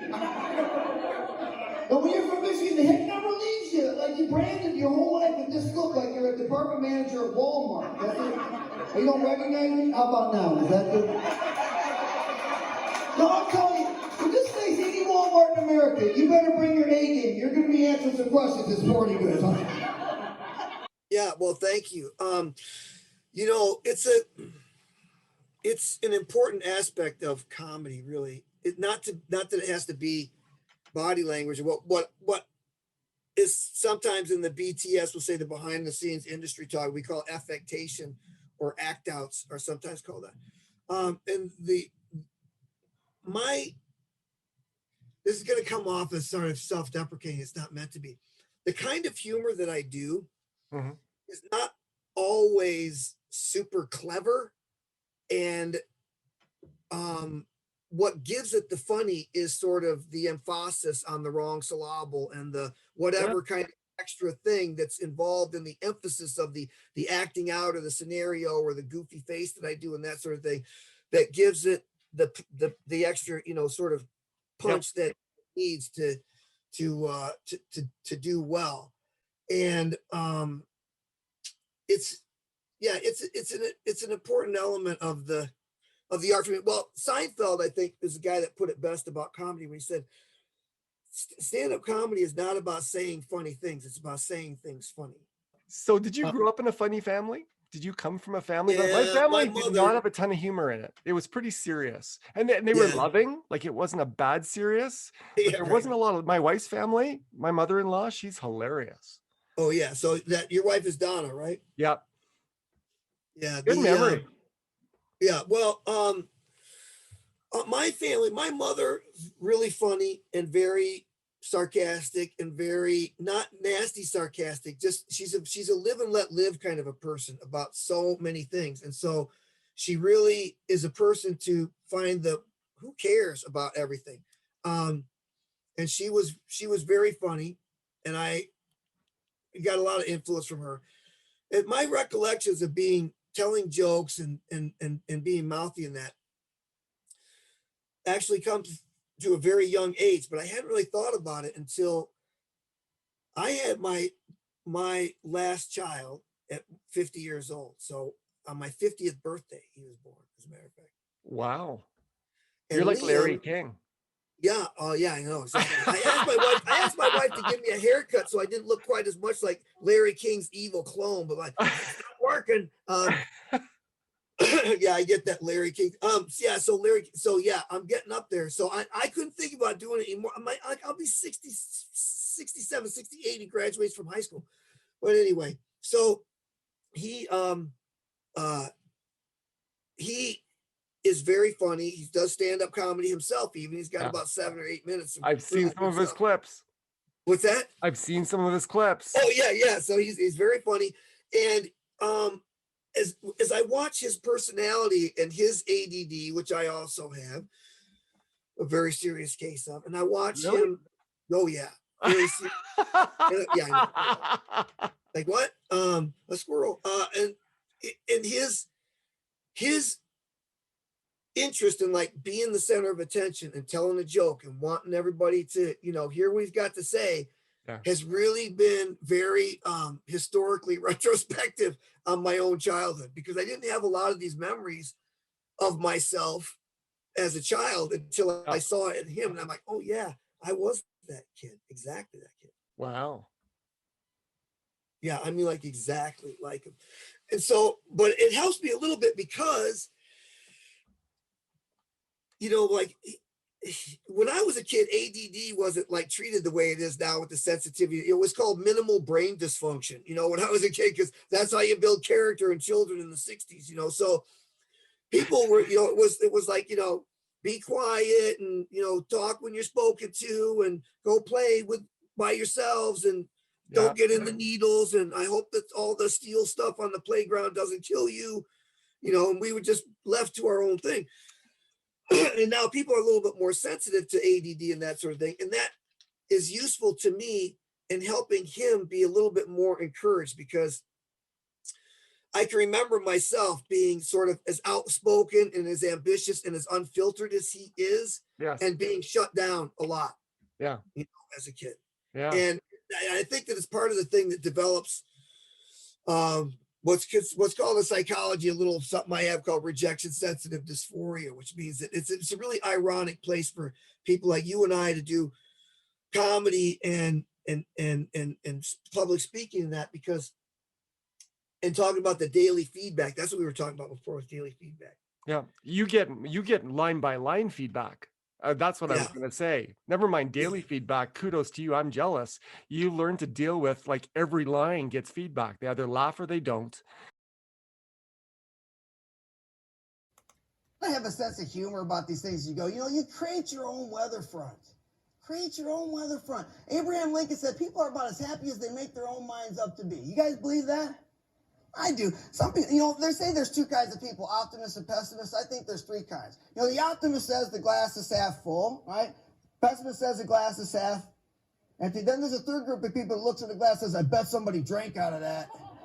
Right? I mean, you got to decide what group you're going to be in, I got to the point where I realized that the only comments I ever grew from were the negative comments. Yeah. And the worst comment that I ever got actually helped me grow almost the most of anybody. Wow. Can you share what that was? Yeah, he said, oh, I remember to this day. He said, Casey is an arrogant jerk, more interested in stroking his own ego than teaching. Mm-hmm. And so I went through all the natural responses, like, well, no, that's not, but wait, but that's not true. But really, well, maybe a little, but well, then I thought, well, why would he say that? And then I thought, well, what am I saying? What am I doing that's coming across in a way that makes somebody get that impression? Yeah. And you talked about ADD and the rejection syndrome that you talked about as well. Yeah. That's on a serious note. I mean, that's not uncommon. I mean, when we talk about Benny Hill, I mean, the guy was a recluse Mm-hmm.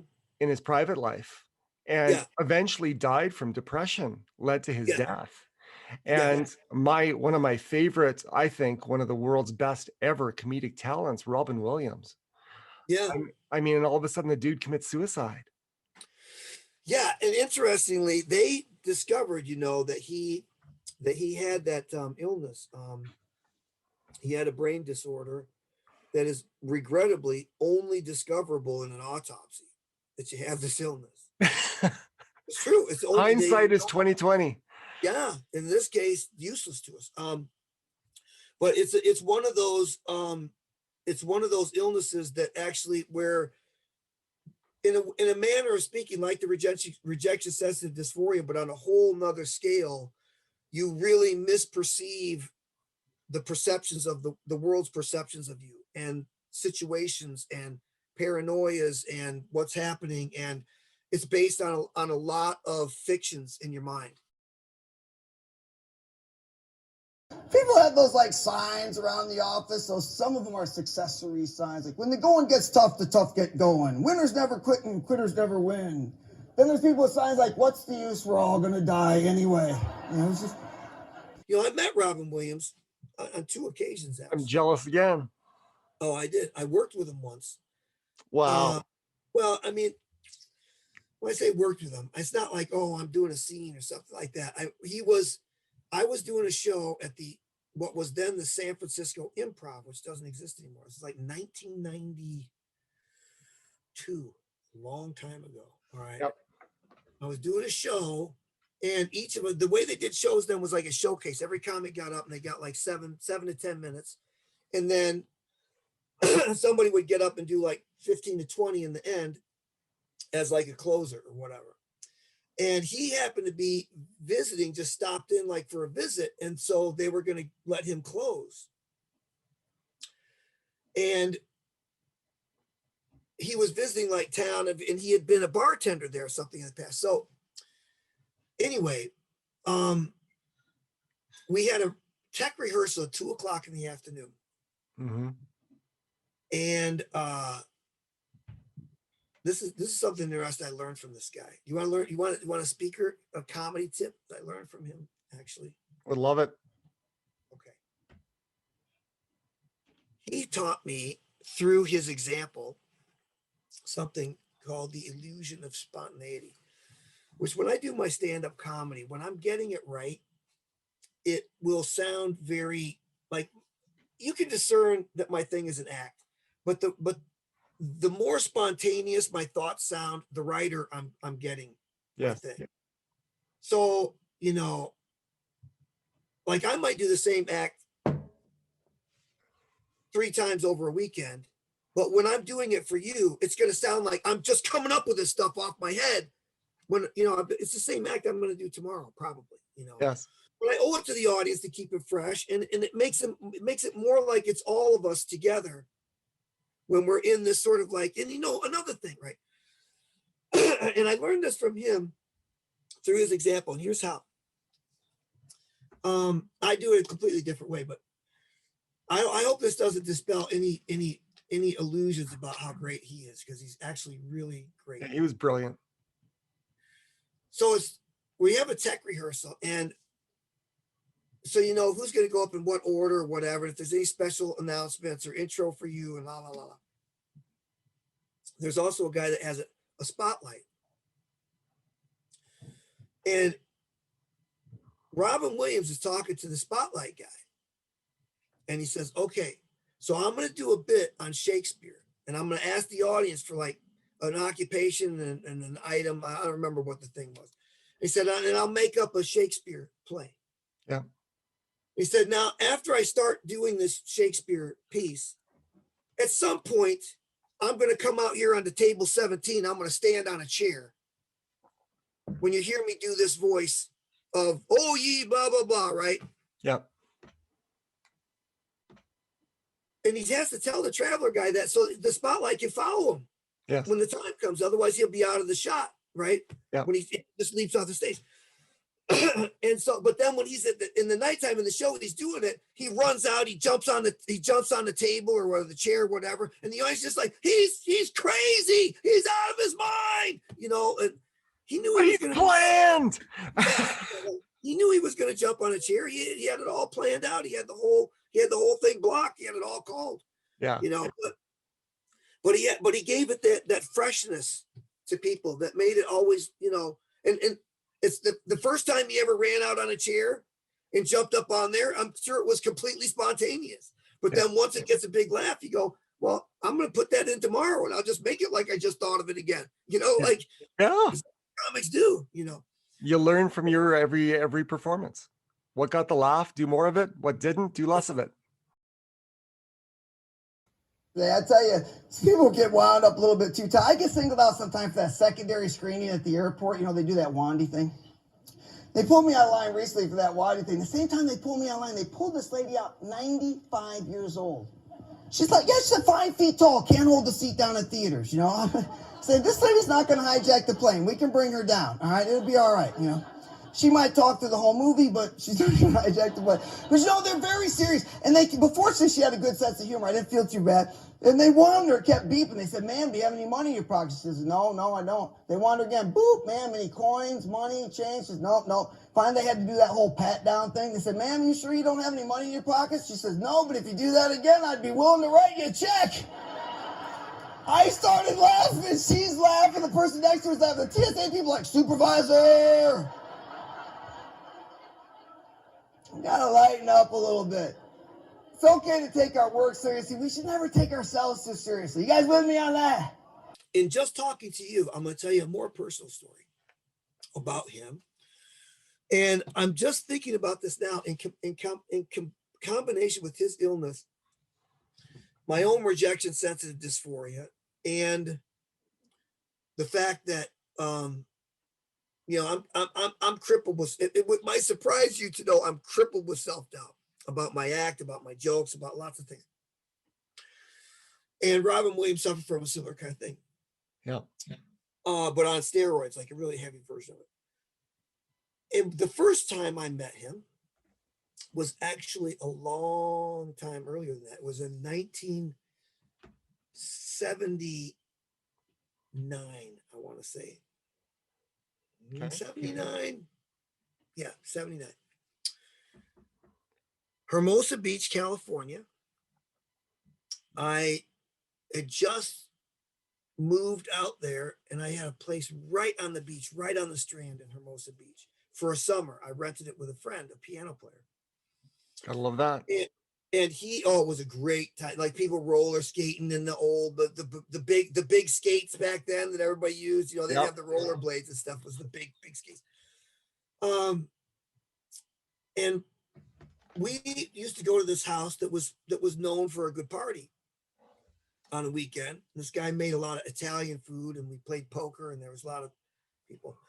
And Robin Williams showed up at one of these parties, and he was the thing. Like, he was the Robin Williams thing, like the the whole crazy showman thing.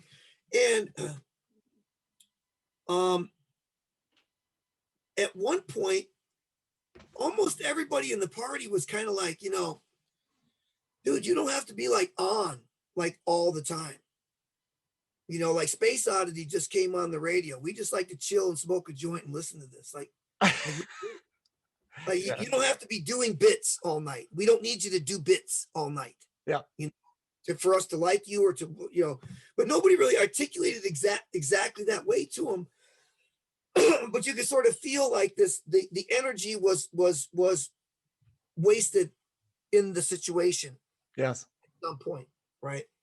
And it's only now, being 60 years old and reflecting back with a lot of wisdom about life and a lot of other things, that I recognize who he was really, probably, as a person.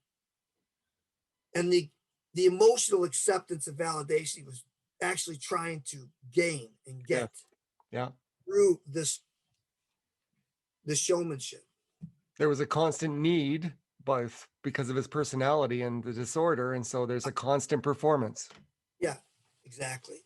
And I understand that. I understand that feeling of like, do they like me? Do they not like me? You don't really even put it out exactly like that. It's only when there's any little pings in the universe that make you feel like maybe you've gotten it wrong, Yeah. And it's tough. It's tough. But it helps you grow. And recognizing, for me, like, he couldn't do anything about his. And his thing is actually like a physical disease disorder, where mine is as well, but it's more a side effect of, my more worried well problems and my ADD and my obsessive compulsive disorder, which is not nearly as, I make jokes about those things. I do a lot of stuff about my disorders, so that people can sort of, it qualifies a little bit about who I am as a comic, and gets people ready to be, for me to be a little nuts and stuff. But the reality is, I do not have nearly the serious nature that some people have of it. Like, I'm not like, I don't have trichotillomania, like the hair pulling disorder. And I don't have to count to 100 when I walk through a door and stuff like that. So, but obsessing over somebody's rejection of you is a really long night. So where do people find Casey Mcneill these days? I mean, it's a different world in COVID, and so you've been shut in, but not shut out. So you've been doing a ton of stuff lately. Tell us about it. Yeah, thanks. I have. I appreciate this opportunity to plug a show. This is what comics do. We come on other people's show and we plug our stuff in our show. I am doing the Writers of Conan Presents show, which is going to be broadcast from Flappers Comedy Club in Burbank, and you can get it on Zoom. Like, you can do a Zoom thing for it. So sweet. So go to flapperscomedy.com and look up March 29th, Writers of Conan Presents. It's like a 5 p.m. Eastern, 6, I think, Mountain, where you are. I guess that would be 6, right? And then 7 Central, 8 here in Eastern. The East Coast. Yeah. So I do a lot of Zoom these days. I did, I do this Rampantly LA. I'm on a lot of their shows, about a couple of those a week. And if you go to, caseyscomedy.com, or follow me on Instagram. I'm trying to get my Insta following. What's your Instagram followers up, David? I don't have a lot of Instagram. I do Facebook. I've got 35,000 fans on Facebook, and then that's the biggest channel, and then the other one's kind of pale in comparison. It's like 1,000 or 100 or whatever it is. Okay, so I am going to challenge one out of every one of your fans to also like my page. Casey Mcneill Comedy. If only one out of every one fan. You would go up by one. Yeah, if only one out of every one would do it, I would have 30,000. And then you could say, "I won." I win. I win the internet. No, you follow me on. Okay, so it is Casey McNeill Comedy on Facebook, Instagram. I know I do all the Twitters. I think no, I don't do Twitter actually. I do all the Instas. Instagram is Casey McNeillagram. Follow me out there because I'm trying to get my numbers up there. Yeah. This stuff's important for some reason. I'm not a TikTok guy. Do you use TikTok? I said TikTok. Can you believe that? Hey, boomer. That's what my daughter calls me, as a boomer, and I'm not a boomer. I'm an Xer.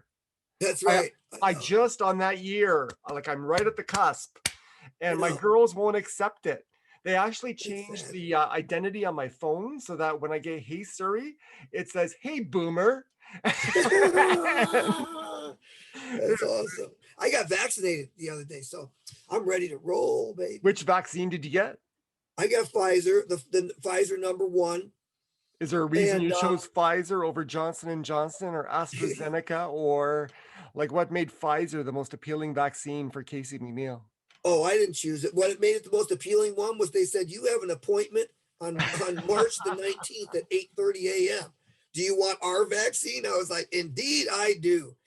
So, yeah, I would have to say maybe the AstraZeneca one might have gave me pause because of that thrombosis stuff, but I don't think I really care either way. The thing is, they talk about the 2 doses. We're going to have to get a booster, like a flu shot, probably every year anyway. But the Pfizer one is it's like 80% effective, 85% effective after the first shot, you know. And you haven't felt any side effects? The flu virus is only like 50% effective all the time. I know, but no side effects. Like you seem like the Casey I've always known. So I don't think it's had. Yeah, I've had some visions of hallucinations of Bill Gates saying I'm under his control. But other than that, yeah. No, nothing, man. I had a little tenderness in the arm last night, and I took some Advil for it. And that seemed to cure it. I think that tenderness is the implant device in the vaccine. That's right. Probably gradually making its way down to where it was intended to go. Yeah. That's what I'm saying. I'm gonna have to keep a close eye on you and see if there's any deviation in behavior or any tendencies to use more Microsoft products than Apple. Yeah, that's right. And we'll keep tabs on what's happening there. So when do you guys get? You guys are short up there on viruses. Yeah, poor us. Right? Our prime minister didn't do a good job of ordering all the viruses he could have. You know, it's really easy to talk about all the politicians today and what they're not getting right about this. It's like, who knows what the hell you're supposed to be doing here? You know, I'm sure they did what they tried to do on good faith. I don't know. You know, he's in a little more hot water in recent years than he was when he was the golden boy. Yes. So, you know, that's what can happen, like, you know, when you're in for 10 years. To everybody anymore. We thought you were cute at first, but you're kind of a tool now. Yeah. So we're not so sure. But no, yeah, I'm sure he meant well though. You know, everybody's got something to say, but how are you supposed to figure this shit out? You know, nobody knows what. Do you know what? I think that's important. As you know, we get it's not a comic topic, but it's a serious topic both in Canada and the US. The divisions among people has never been greater. Yeah. And I think what you just said is important for people to recognize is that you can disagree with what someone's doing, but it's always good to focus on the fact that they probably do genuinely have a good intent with it. So at least you can agree the intent was good, even if you think that what they're doing sucks. And you can go ahead and say that, but leave the person alone. I mean, it's very hard for me to think of him, waking up in the morning and thinking, gee, how many people can I let suffer more today? You know, it just really fills my heart with joy that people are very upset, really need something, and I'm the one that's not getting it to them. That's what I'm about. You know, it's like there's no way that's how he thinks. And so, Casey, you're awesome. I appreciate having you and chatting with you and catching up with you. Man, it has been so good. My thanks again to Casey for that incredible interview. It's kind of cool. Here's this guy who I think you'll agree is really good at what he does. And he makes people laugh and he looks so confident. As he delivers his routines, but inside he confessed that there's almost a crippling self-doubt. And so this lesson that, despite what people show on the outside, sometimes there's something different going on in the inside. And in Casey's case, much like Kimberly, I would call both of them overcomers. And that's an awesome compliment, to be an overcomer in life, despite what you feel, that you go on and you do what you know that you want to do and that you're passionate about doing, is an awesome quality that we can learn from both people today. But in Casey's case, as I mentioned, he's on stage and he's phenomenal at it, and yet he has this fear inside and this self-doubt inside. Is a great lesson for us in terms of how we deal with difficult people. Now, some of the clips that I played near the end of the interview, they're from a sample of Casey delivering a workshop on how to deal with difficult people, which is something that he does, and quite hilariously. Uh, it is true that when we see people that are not making us laugh, rather we're angry at them.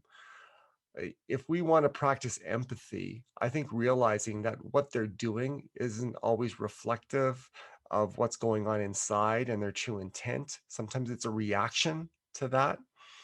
If we can step back and realize that in dealing with the people in our lives, I think it will make our interactions, our relationships that much more fruitful, and be able to use those situations to actually improve relationships instead of tear them down.